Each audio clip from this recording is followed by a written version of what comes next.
अस्सलाम वालेकुम। अच्छा, आज हम बात करने जा रहे हैं नमाज़ वहशत कब्र के बारे में कि नमाज़ वहशत कब्र जो है वो कब पढ़नी चाहिए और इसका तरीक़ाकार क्या है।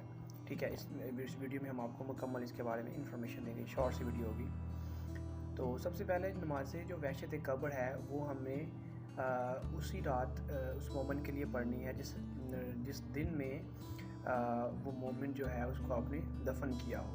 मिसाल के तौर पर अगर कोई मोमिन है वो सुबह 10 बजे दफन हुआ है, 12 बजे हुआ है, 1 बजे हुआ है, 5 बजे हुआ है, शाम को हुआ है, मगरिब के बाद भी हुआ है, तो आपने उसकी नमाज़ जो है वो उसी रात को अदा करनी है।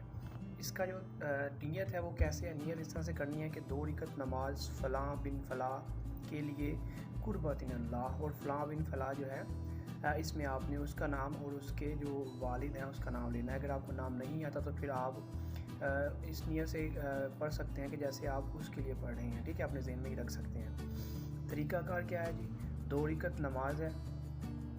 पहली रकात में आपने अल-हम्द के बाद आयतुल कुर्सी पढ़नी है और दूसरी रकात में आपने अल-हम्द के बाद 10 मरतबा सूरह कद्र उसको पढ़ना है।